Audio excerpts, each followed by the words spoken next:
Hi, everybody. Thanks for coming today. Learn a little bit about home-scale grain production, which about 150 years ago, this would be kind of a pointless class because everybody, or 90% of Americans or people around the world really would know more about this than any of us will probably again.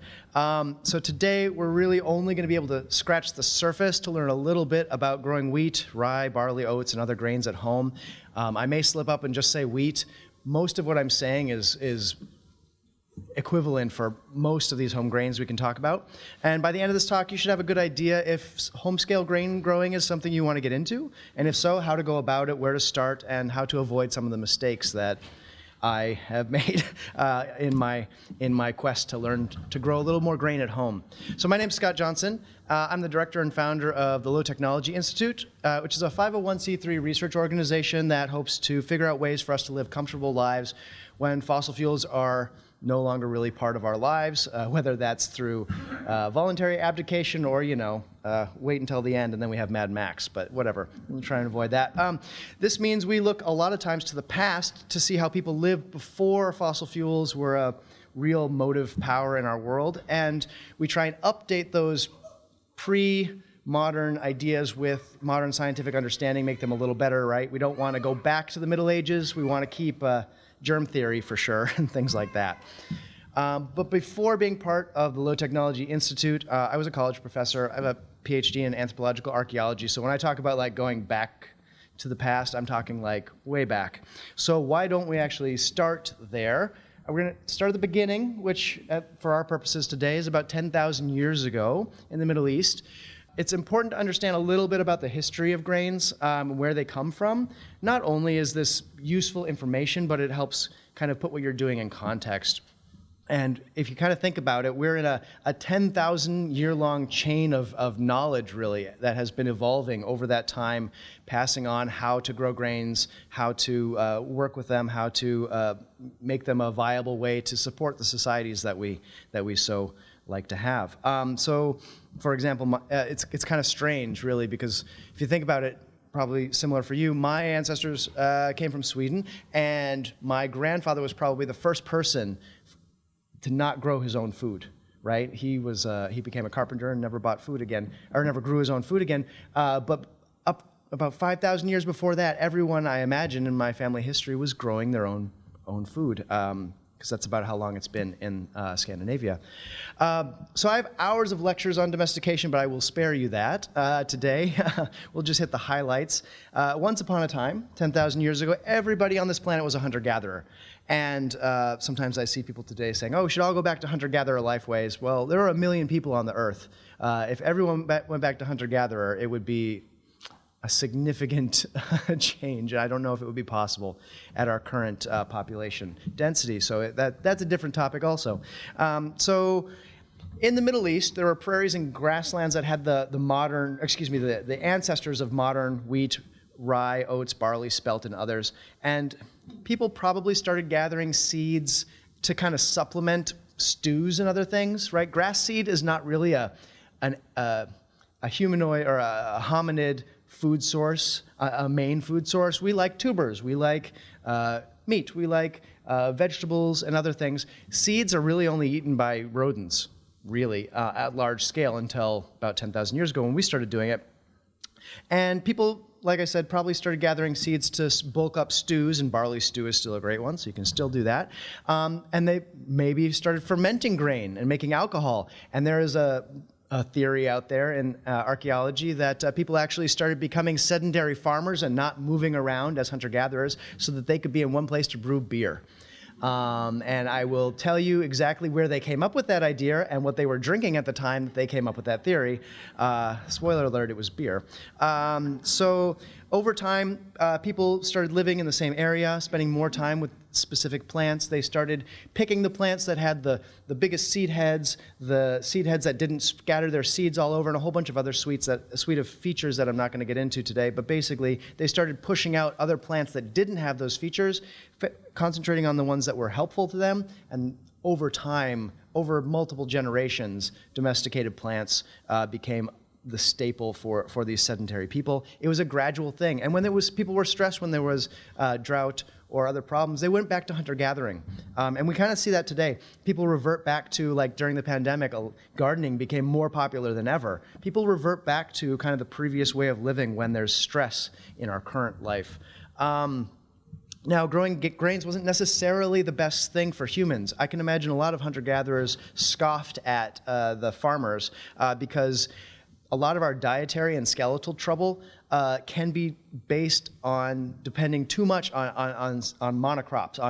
And I say monocrops, and you're all thinking of corn today, but even 10,000 years ago, if you're getting most of your nutrition from wheat, you are getting a pretty small subset of nutrients, and that's not great for your health. And really, until about 50 years ago, human beings who lived in sedentary societies were much shorter because they were getting basically stunted growth through lack of nutrition. Hunter-gatherers were much taller than sedentary agriculturalists.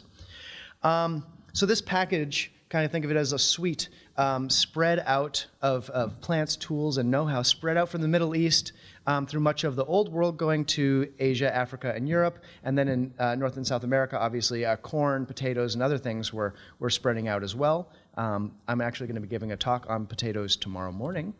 It's also on our YouTube page if you want to find that.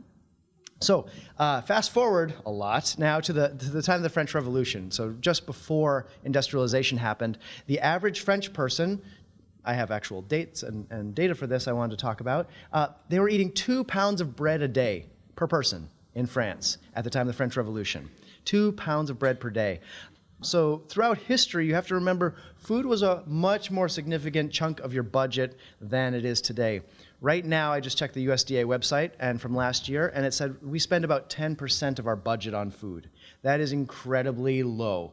At pre-industrial levels and even early industrial levels, people were spending 1/3 to 1/2 of their budget on food. You have to imagine they're inheriting their house, right, from their families, their ancestors. That housing wasn't as much of an issue as food. So at the time when the French were eating 2 pounds a day, which is a pretty average, I don't point that out as like a peak. I say that's pretty average pre-industrially.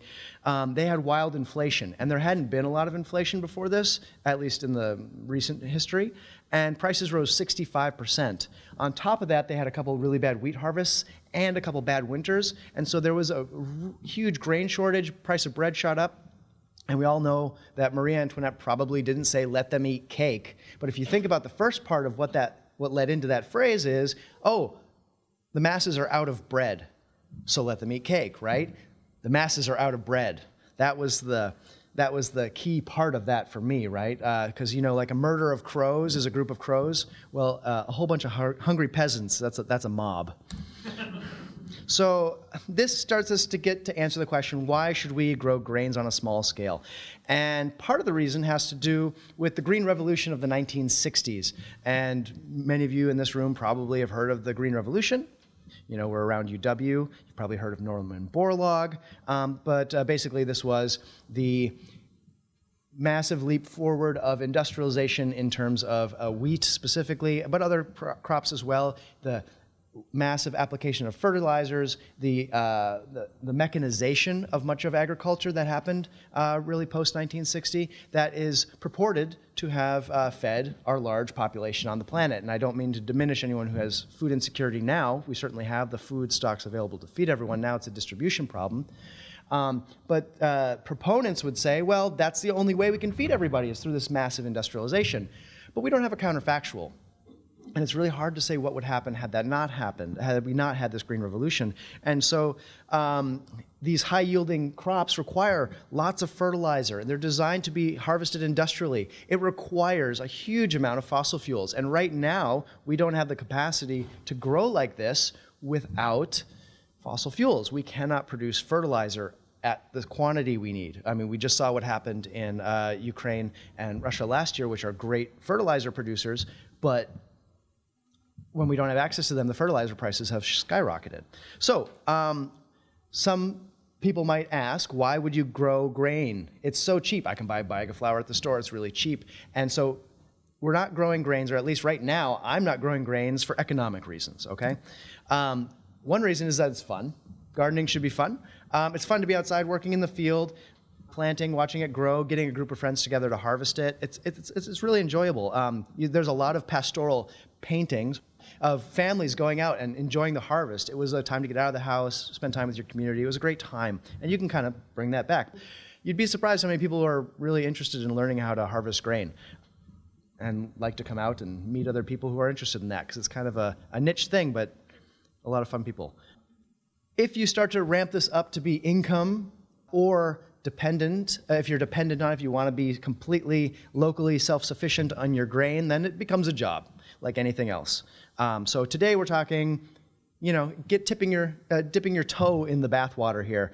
So we're not gonna, I'm trying not to discourage you by talking about the scale, even for me that I grow it at. If you jumped into it at that level, it might be a lot, a little overwhelming. So another thing that the Green Revolution did is that it created what I like to call a monocrop monster. So I live out in the country. I live in Cooksville, which is just about 6 miles south of Stoughton. Little village that was built in the 1850s and never got a train, so we still have all these cute 1850s houses. It was actually potentially going to be one of the sites, the original site of Old World, Wisconsin, but it went elsewhere. So you've seen the unending cornfields and soybean fields and some wheat out and about. And the dangerous part about monocrops, even though, yes, it does produce a lot per acre, not diverse genetically, right? It's a monocrop. It's a single type of corn or a few types of corn, and it's all very closely packed together. So these are biologically dangerous things to have. Low diversity, high communicability. So if we had a corn virus or a bacteria or pest, it could very quickly spread across the entire country and we'd be in deep trouble. And so one of the things that is really great about grains on the small scale is we're not using industrial grains. They're actually really annoying to grow if you're not using a combine harvester and a lot of fertilizer. We use heritage grains, or I'm going to recommend that you use heritage grains or grains that are designed to not be industrially harvested. And one of the really cool things about that is you're helping maintain the seed diversity in the world that we might need later on. It's a scramble right now. There used to be thousands of types and varieties of grains, and that has been diminishing drastically since the Green Revolution. If you're interested in learning more about the loss of diversity, in the early 1900s, you can check out Where Our Food Comes From by Nabhan. It's a really kind of like an adventure story about a Soviet agronomist who goes across the world to collect seeds to bring back to the Soviet Union to build up their agriculture. Very interesting guy. The opposite of Lysenko. If you know anything about Soviet agriculture, it's often maligned because of Lysenko, but there's other people like the folks in this book, and it's an amazing story. They go out and they get all these seeds and potatoes and things, and they bring them back to St. Petersburg right before World War II, and they have a building full of seeds, potatoes, and all this stuff, and everyone around them is starving to the point of like eating rats, and they had to get cats in the building to kill all the rats that were trying to eat these, but they knew that they needed to keep these seeds alive through the war for their country to have a chance at a future. And they wanted this huge variety of plants because they had, there's a lot of places that you can grow that are hotter, colder, wetter, drier. And so having this diversity, you can breed specific plants. And so, yeah, really great story in that one. And then if you wanted to check out a bit more of the modern state of things, you can see Restoring Heritage Grains by Ellie Ragosa, who's out east, and you can also see her website, growseed.org, and you can actually buy seeds to grow yourself there. She has a lot of heritage types of seeds, and she actually offers, once you have some experience and some successful harvest under your belt, you can actually work with her. I grow a Ukrainian type of wheat for her. She sends out a pound of wheat. I seed it, I send her back 2 pounds, and then I keep the rest and can continue growing it, but that just keeps that diversity going. It keeps the seeds alive and grown each year. And then of course, the reason that most people may be here is you want to grow your own grain because you want to bake a loaf of bread that you've grown yourself, or have some actual homebrew, like literally homebrew. I brew it out of barley in my backyard, you know what I mean?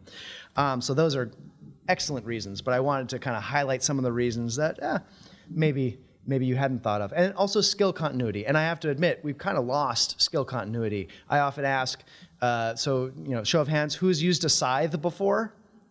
Okay. Who's harvested grain with a scythe? Yeah.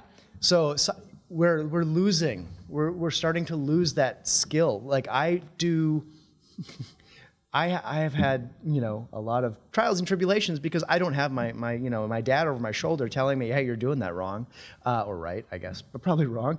We don't have that. We're losing that skill continuity, and that's potentially dangerous in a future when we're going to have to, learning how to use a diesel tractor in 20 years is probably not going to be as useful. Or maybe not. I don't know. Who knows? I don't know the future. But until that happens, I'm going to put my eggs in the basket that kept people alive for thousands of years. So we're really used to a cheap food model, right? And the other nice thing about growing your own grains is you have a lot more control over the quality, which is really exciting. And preserving knowledge and skills like this, it may be a vital skill later on. So you might be thinking after this talk, hey, maybe growing grains is too much work on a subsistence scale. I'll talk about how much grain I need to grow for my family to have all homegrown grains in a little bit. And if you think it's a little too much, I don't disagree with you. Actually, I think potatoes in the future world, I think potatoes are actually a better staple. But grains, let me just say, I eat potatoes like every day, almost throughout the winter. I like potatoes, but I love bread. So like you can eat just potatoes and be completely healthy. Okay, don't sue me if you get like some weird deficiency by just eating like 6 months of potatoes. But under laboratory conditions, people have eaten potatoes for like 3 months, just potatoes, nothing on them, and we're completely healthy. That's why Matt Damon grows them in The Martian. They're complete nutrition. So potatoes, better subsistence crop if you really want to. You can grow a lot in a little bit of time. But grains are just so much tastier, so yeah. You can find out, I'll be giving a talk on potatoes Sunday afternoon. So if you want to come back to the Garden Expo on Sunday, come check that out. You can also find it on our YouTube page.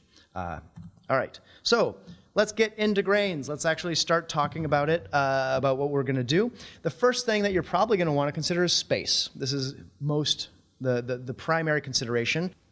It's probably going to be your limiting factor also. So an acre is traditionally defined as the amount of space a farmer and usually his, but not always, team could plow in a day.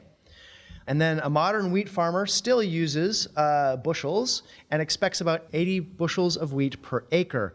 The bushel, of course, is extremely illogical sort of measurement to use. A bushel, I don't need to tell you, is equivalent to 4 pecks, which is made up of 8 quarts, which is 2 pints each. I mean, what could be clearer than that? So in human terms, a bushel of wheat berries, the seeds, would fill about 8 gallons. And so I have 4-gallon buckets. 2 buckets is a bushel for me. A bushel of wheat weighs about 60 pounds. And each bushel can be milled down to about 42 pounds of flour. So you should not expect to get 80 bushels per acre. That is with heavy fertilizer, very specialized plants that are really annoying to harvest by hand. I've done it. I don't like it. The pre-industrial average was about 25. And I know I'm not going to ask you to do math, but 25 is significantly less than 80. So you're going to be getting a third of the yield. And again, going back to my base premise of a future with less fossil fuels, we have less access to fertilizer. I don't know what my heritage grains would do if I put on the amount of fertilizers that modern wheat gets. They might significantly bump up, but I'm not going to do it. In my own household, we go through about 10 pounds of flour a week, which amounts to 12 bushels or about a half an acre to supply our entire needs. And I don't have the space to do a half acre of wheat and oats and rye and all the other things I want to grow. So we end up growing as much wheat as we can, and then by the end of the year, I'll have to start buying flour. Or wheat berries and grinding it, which I'll talk about later. But I don't suggest trying your first year to grow all your own wheat. That's what I did my first year. Don't do it. If you want to make your own loaf of bread, for example, you could do it in as little as 10 square yards would be a good, reasonable amount to start. You could do it smaller if you want to get, like, L.A. Ragosa sells really small amounts of grain. So if the first year you want to grow like a square yard and then use all the seeds to plant the next year, that'd be good. But if you do about 10 square yards, you could get enough to have some to play with, make a loaf of bread or two. I'm not going to really mention much about soil because wheat, well, I grow it on clay. People grow it on sand. It just messes with your irrigation a little bit depending on how much water retention you have. I'll talk about watering in a little bit. But soil is less a consideration than full sun. The more sun, the better. So grain selection is the next thing to talk about. And my advice for grain selection remains the same as any gardener who asks me advice on what should I grow. Grow what you like to eat. If you're a home brewer, obviously barley. If you're a baker, wheat. If you like steel-cut oats, try some oats. And rye bread, obviously grow some rye. Within each of these species, there are lots of varieties to choose from. And the main thing, like I keep saying, is to avoid modern varieties. And by that I mean industrial dwarf varieties. Dwarf wheat, for example, is only about 12 to 18 inches high. And in drought years, it's like very short. And this is, so it has a very robust stalk so that when these really intense, really productive grain heads are so heavy, they don't lodge, which is when it blows over and lodges into the soil and is basically unharvestable. So they're bred that way because of their high yield or their high density heads. So you want to avoid that. It's really annoying to harvest it by hand. And it doesn't produce the best flour. Again, this is a quantity model, not a quality model. There's a lot of bran. There's a lot of byproduct in that.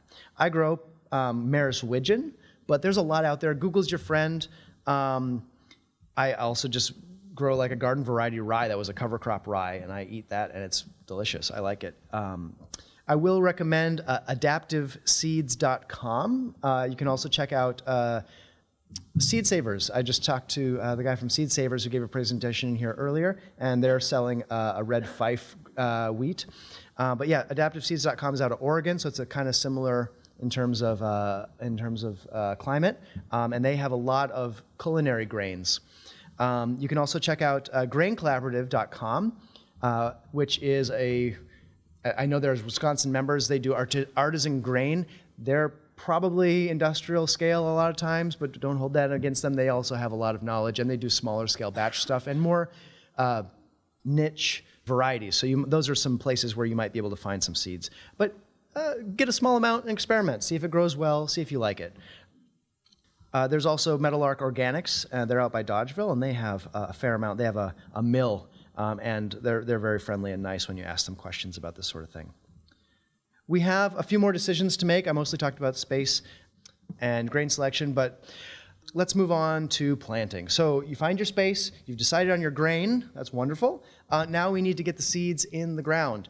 And the first thing is to prepare the seed bed. And I've tried multiple ways. I've tried minimally preparing the seed bed, and let me tell you, weeds are really great at growing in disturbed environments. I don't need to tell you that, but wheat and rye and others, they're kind of like sports cars. You're not going to drive them on a gravel road. Weeds are dune buggies, right? They'll go anywhere. And so as much as I like the idea and the ethos behind no-till, I don't till. I don't fully plow my field. I'm not turning over massive layers of the microbiome, but I do disc, I guess, the top 1 to 2 inches of soil to knock down the weeds. And then I wait 2 weeks and I do it again. And then I wait 2 weeks and do it again. And that's when I'll plant, usually about 3 times. Depends on your weed load. Maybe you have a sandy soil, you have less weeds. Maybe you have more weeds. I don't know. But I try and get that weed bed as sterile as possible. If you're just doing 10 square yards for your first year, you can put down plastic and solarize it. That'll do it. But you want to really knock down those weeds to give the wheat or the rye or whatever you're growing a chance to establish. So we've got our seed bed prepared, ready to plant. What about density? And this is where you have to be kind of a citizen scientist because believe it or not, the USDA doesn't fund a lot of research on home-scale grain production. It's all about industrial production. So seeding rates for industrial wheat are not the same seeding rates that you're going to use. They say about 120 pounds per acre application rate for industrial wheat. Well, that is insane for an individual grower. I encourage everybody, no matter what you're growing, if it's grains or what else, do A/B testing if you're trying something new. If you've been growing tomatoes one way for 5 years, but you want to try something new, grow half of your crop your old way and half your crop your new way. That way you can compare. If you switch over and grow everything your new way and it works great, maybe it was the method, maybe it was a good year for tomatoes, right? So if you do A/B testing, at least you have some comparison, some baseline comparison. So grow at a couple different densities in your planting out and see what works for you. So what I did, I planted at industrial density, which was 120 pounds per acre. I planted half that, and then half of that. Ellie Ragosa, whose book I had up earlier, she plants at 1 seed per square foot. I tried that, and the weeds won. So for me, that didn't work. For her, she swears by it. Okay, great. And so you can see here on my plot, my different spreads. So what I ended up doing, I'll give you my seeding rate in a minute, but it varies by person. So you're gonna have to, it's gonna be a bit of trial and error. So what I, as a small scale grain grower, what I try and encourage is tillering. Industrial farmers don't want this. Tillering is very productive in a very organic sense, but it's not uniform. And so they'd rather grow a lot more densely and uniformly with no tillering. What is tillering? Tillering is when a single seed sends up multiple shoots. So how this works with winter wheat and rye, you plant a seed in the fall. It comes up with a leader, usually it establishes itself in the ground, dies off in the winter, or it has the surface dies off. And then in the spring, it sends up dozens, potentially, shoots. And each one of those shoots is going to have a seed head. So from a single seed, I'm getting multiple heads. And so the less densely you plant, the more it tillers. So for example, over here, this is the least, 8.5 pounds per acre, which is significantly less than 120 pounds per acre that they do industrially. That's all from one seed, right? At 43 pounds per acre, slightly less. And at 85 pounds an acre, which is not even industrial, you can see it's just a line with very minimal tillering. So it's kind of a inverse relationship, right? The denser you plant, the less tillering. But when you get too close to the sun, fly too close to the sun and plant very, very sparsely, the weeds really have a chance to grow. And so what I do, for me, is I plant 15 seeds per foot, right? A square foot, I do 15 seeds in a line. And I plant with 12-inch row spacings, which is probably a little wider than most people could do. I think 8 is great also, and then just planting a slightly lesser density. I do 12 because I can walk down the rows with my high wheel hoe. So I'll talk about that in a minute. So how do I'll talk about how I seed in a minute, but there are easy ways to seed that are slightly less exact. So the traditional way is broadcast seeding. And that's where you have an apron or whatever you want, some sort of container that you hold, holding your seed, and you walk. And every step you throw. And you step and throw and step and throw as you walk across your field. And then you walk back, step and throw, step and throw, step and throw. And this spreads it out evenly, if not in rows. And if you want to have a tighter density, you throw 2 hands per step, or a lesser density, 1 hand every other step, right? You get the picture. You can spread your paces back and forth a little closer or farther as you need to. Not super exact. This is how it was done before seed drills. You do lose a lot of seed to birds in this way because it's just kind of sitting on the surface. So the best thing to do is to let your goats out and let your goats run over the field, and they'll trample it all in. If you don't have goats, just use your sheep. Easy. All right, so they trample it all in. That's what they used to do in ancient Egypt. They would let the goats out on the fields and it would trample it in. That was one way to. I use an earthway garden seeder, which you'll see right here. And it's made for beets and carrots and peas. They don't yet make a wheat plate to put in there for the right wheat spacing. I think I use a bean plate, but what you do is you put your wheat in with the different plates and you run it around and you see how many seeds fall out per foot of rotation, and then you can kind of figure out your seeding rate. It takes a little bit of trial and error to use an earthway garden seeder, and it's slow. I have to go back and forth each row. I use a string or sighting lines to get my rows straight. The straighter your rows, the easier it is to weed. Timing is somewhat important, as you can imagine. Wheat and rye, winter wheat and rye, are planted in August or September or October, if you're going to have a mild October. They get an initial growth that first year. They have good, well-established roots, and then the next year they can really get going. They're pretty frost tolerant. They will die off eventually, unless they're under the snow, and they might come back really strong like mine will this year, unless we get like 40 below next week, which could happen. Spring wheat, barley, oats, they can be planted this year. So you could go out like right now and buy oats, well, after the talk, and buy oat seeds and plant them this year if you want to. You can check with the local USDA or extension service for planting times. The industrial planting times are that's like one of the few things that's the same, is the industrial planting times and my planting times. Wheat does better with a little bit of fertilizing. You don't have to go crazy. I don't go crazy because I want thatch, so I'm growing specifically this wheat for bread and for thatch. And for thatch, you actually fertilize less. If you grow too much, if you fertilize too much, it makes the thatch no good. Long story. We're not going to get into that today. But wheat would like a little bit of fertilizer. I use composted horse manure spread at a pretty random amount. It depends on your soil. I have clay with a reasonable amount of organic matter. You might need to fertilize a bit more if you have sandy soil, that sort of thing. Again, you're going to start on a small scale, experiment, and find what works for you. Rye does not need, I never fertilize my rye. I plant my rye after my wheat, and it grows great. I've never worried about it too much. Rye, I really like rye. Rye is way better than wheat, in my opinion. I'll talk about threshing later. It threshes better. It grows this really blue-green color. It's beautiful. It grows on salty soil. Rye is way better. Meh. Not that I'm biased. Okay, I am biased. Okay, so you've got your space prepared. You've planted. Now what? Well, other than watering and weeding, you don't have to do much. It's pretty hands-off. So water, obviously an important component. Depends on the year. We've been really variable here the last few years. Grains are fairly drought tolerant once they're well established, but it will not affect their greeny growth, but it will affect their yield, which is what you're more worried about for the most part. So at establishment, you want a good watering in. When you plant them, you want a good watering in. When they're germinating, I'll do a finger soil test, right? I dig my fingers into the soil, and if I find some moisture in the top inch, I figure it's good. I will water if it's drier than that while they're getting established. And then in the spring, usually it's fine from the snow melt.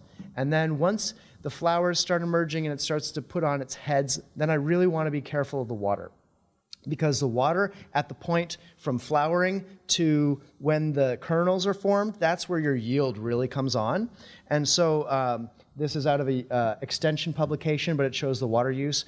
They recommend 22 inches of water for the life cycle of a wheat plant.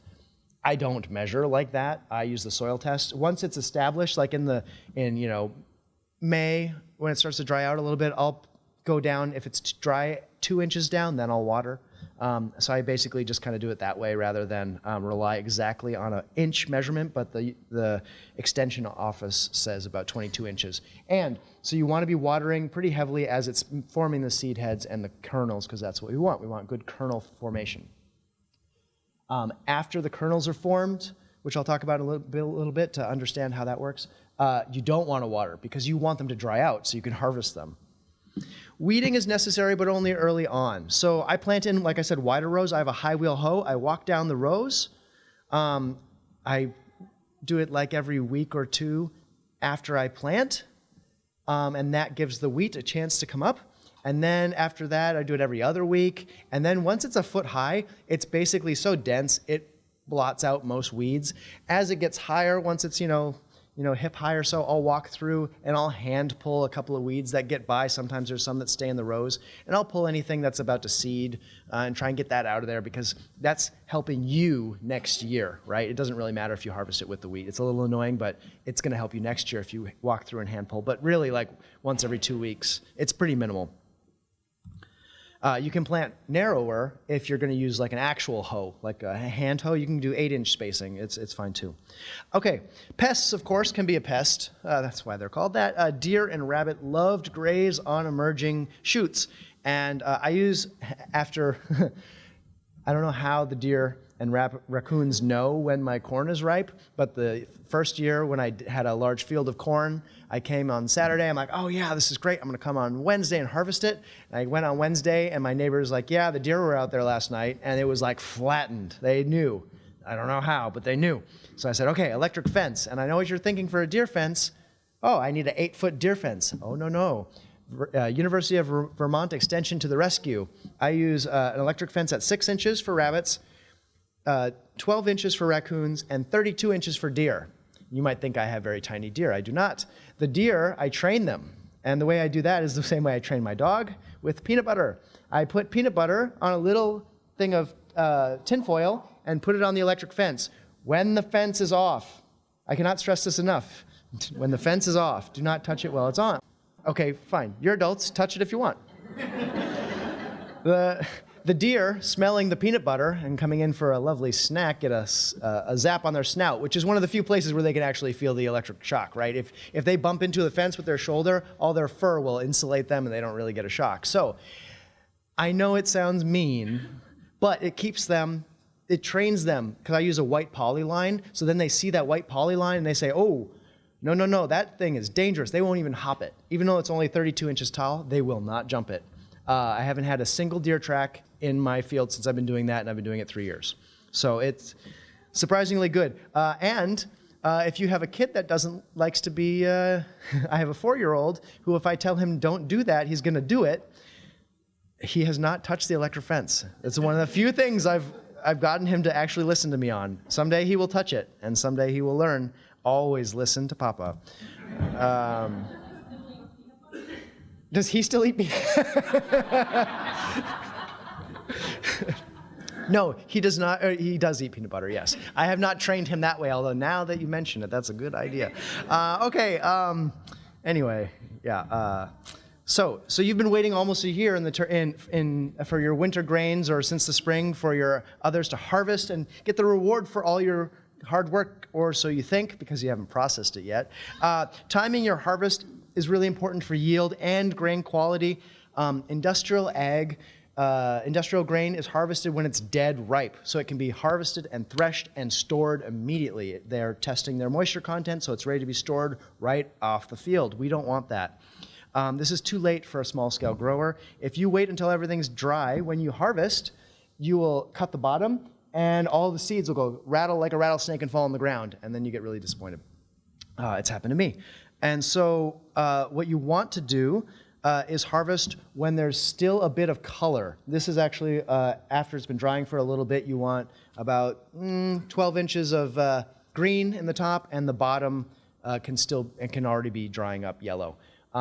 We'll talk about the dough stages here in a second, but that's kind of what it looks like when you're about ready to harvest. Another reason that you want to harvest a little earlier than late, because the longer you wait, the harder that shell gets around the kernel, and that shell becomes bran. And we'll talk about bran and baking. Bran, we talk about putting, like my mother was a health nut.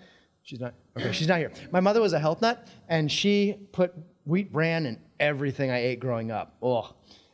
Too much probably. Anyway, but it's not good in your bread. It cuts up your gluten. I'll talk about that in a bit. But the longer you wait, the more bran you're going to have, the more you're going to sift out, and the more you're going to lose, right, of yield. So you want to harvest it just a bit earlier than you expect. So wheat and other grain ripeness is described using what's called a dough stage. There are more technical classifications, but it doesn't really help us here any. So after flowering, grain heads will start to fill the kernels. Each week or more often, start checking your grain. You take a head, you pop out a few grains. At first, you'll be able to squeeze the grain with your fingers, and it will pop. It's very satisfying. Little milk-type substance comes out. This is called the milky stage.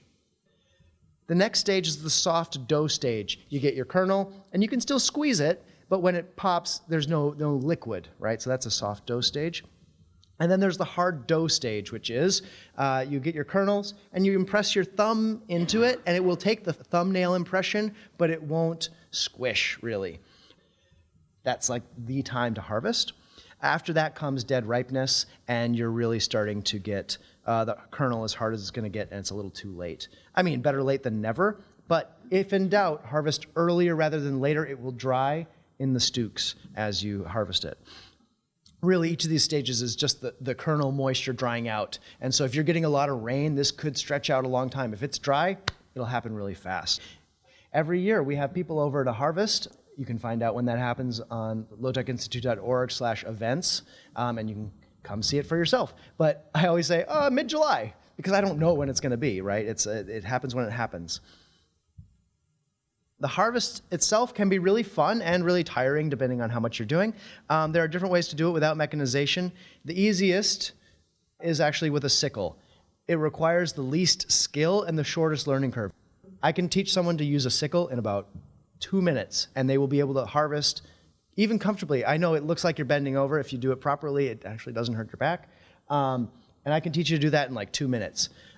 You can check out our YouTube page. I have videos on all this stuff. Basically what I'm saying in this video is that you want to pretend like you have a tail. If you bend like most of us do with a rounded back, then your back will be sore. But if you act like you have a tail and you bend at the hips and it looks like you have a flat back, I can do that all day and I'm not sore. My hamstrings or my thighs will be stretched, but it's not bad. Anyway, so what you do is you take a handful, you cut it, and then you put it into a pile. If you want to learn to use a scythe, so those of you that have used a scythe, you've probably mowed weeds, I imagine, or things like that. This is different. This is like difference between like flying a kite and, I don't know, in the Star Wars movie when they fly down the Death Star run, this is the Death Star run. It's really hard and you're going to make a huge mess the first time, and it's going to be slower than using a sickle as you're learning. Once you know how to use a scythe, I can harvest really fast and also cleanly, which is important for the people binding it up into sheaves. By all means, try it with a scythe, but have a sickle on hand when you get tired of picking up your mess. So yeah, start with a sickle, and if you want to use a scythe, go somewhere and learn how to do it, because it's more trouble than it's worth until you've learned how to do it. And I should mention here that before I harvest, I do walk my fields and I hand select out the seeds for next year. If I'm growing for height or robustness or seed head density, things like that, I go and walk and pull the seed heads I want for seed next year. It's important if you're doing self-selecting seeds to actually select your seeds. Next comes threshing. So after the grain is fully dried, right? I've bound it. I've put those sheaves together in stooks. I've covered them from birds and rain, and they've dried completely. Then I will start threshing. And threshing occupied the entire winter for pre-industrial agriculturalists. Like, this is what they did in the barn all winter, because it's very time-consuming, or it has been. And essentially, threshing just means knocking the kernels off the head. And this has traditionally been done with a flail, and you lay all the sheaves down with the heads in the middle, and you use a baton basically at the end of a stick to knock the kernels right off. Another way is to have animals walk over it, which you can recreate because we're animals. Put down a clean tarp, put on clean tennis shoes, put the heads in a row, and walk down and shuffle your feet back and forth until all the grains are released. You can also use a clean barrel, and I just use a plastic trash bin that I only use for food purposes. And you can beat the heads against the side. You can knock it with a baton. You can also clip the heads off with a hedge clipper and use a mortar mixer. People do that. There's all kinds of ways to do it. Depends how much you're doing, right? These are all work if you're doing the 10 square yards I suggested. If you're doing a half an acre, then you're going to want something like this, which you can find at farmhack.org. It can be bicycle powered. And basically, it is a small thresher, and I cut the heads off, toss them in there in batches. Those flails knock all the grains off, and then they come out the bottom. All right, I'm going to have to scoot here. Okay.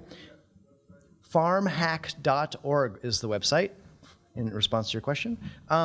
So we have to winnow the chaff from the grain. The traditional way to do this is, a basket, you toss it in the air, and the wind blows away the chaff and you catch all the grain. Well, that takes a lot of practice. The real easy way to do it is a box fan and 5-gallon buckets, and you pour it back and forth till the chaff is gone. And you're not going to get all the chaff out. It's diminishing returns at some point. It's going to be clean enough. Storing it's real easy. 5-gallon buckets, you want to keep it cool and you want to keep it away from oxygen. So obviously there's a lot of oxygen. You can add packets that absorb oxygen. Definitely label your barrel, because if you have a whole bunch of barrels and they're not labeled, you're going to be opening them up and introducing fresh oxygen all the time. Don't freeze them unless you can keep them real frozen. If you freeze thaw, moisture inevitably gets in there and makes it a mess. So don't freeze thaw. Better 35 degrees rather than 28 degrees, 35, 28, 35. So advance for me, please. Okay. Processing, if you're just making barley soup or brewing, easy. Take it out of the bucket, Give it a rinse maybe to get some dust off it, if there's any dust, just for fun, and then you're set to go. If you want to bake bread, then you have to mill it. And milling is a whole lecture in and of itself, but basically you're using burrs to cut and grind the grain into flour, into also bran and other constituent parts. So you can get these grain mills real cheap. You can find them at antique stores, cast iron. You get what you pay for. If you're just doing a little bit 1 year, okay, get the cheap one and, enlist your kids, make them do it, because it takes a long time. No, don't. Well, they do. I don't. Child labor laws in your area. Consult those. Okay. Anyway, so you grind up your flour. If you just then take what you ground and you toss it into your favorite bread recipe, you're going to be very disappointed, because gluten is essentially like a whole bunch of rubber bands, right, in your dough. When you introduce bran is like glass shards. So when you knead around, you're just destroying all that gluten that you've made. So you probably may want to sift it out. Or you can run it through the mill again. So you might run through at sorry, I'm wrapping up here a little quickly, but basically you'll run it through once on a coarse setting and then once on a fine setting, and that will give you a bit better flour, better than just running it all through on a very fine setting. You don't want to go too fast. It'll heat up your mill, and if there's any moisture in there, it'll start to create like a gummy substance that just glazes onto your burrs, and it makes a mess. So you do want to go as slow as you can. There are a lot of electric mills out there. I'm going to run through a series of names, but I'm not really recommending or not recommending any of them, just because they're expensive, and I don't have access to all of them to try them out and say which one's the best. But you can look up things like Wonder Mill, Nutri-Mill, KitchenAid makes one that's an attachment, Kokomo, Mock Mill, Country Living Mill, that's what I ended up having, but it was given to me. So there's a lot out there. Look at the reviews, see if you can find a friend or someone that would let you see one before you buy. Some have steel discs and stone discs. If you can get both, great, because then you have more options for milling. Baking. I'm just going to talk real briefly about the baking because it might be your end goal.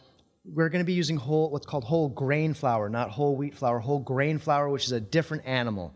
It has a lot more stuff in it. This flour has fats and acids and other things in it that will go rancid, so you should store it in the refrigerator and use it within 2 weeks if it's at room temperature.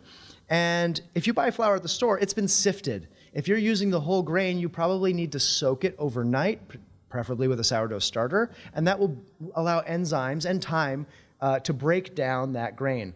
Be gentle with this bread. The gluten isn't what you expect. When you buy bread flour at the store, you can really make a lot of gluten and make these really highfalutin. You're not going to get that big Instagram crumb, from this bread, especially early on. So be really gentle with the bread and be gentle with yourselves. I worked at a bakery. I've made thousands and thousands of loaves of bread, and this was a steep learning curve for me, okay? So be nice to yourselves. You're learning a new skill. You don't have your mother or grandmother or father or whoever sitting over your shoulder telling you, oh, no, don't do that. So, cut it 50-50 with bread flour.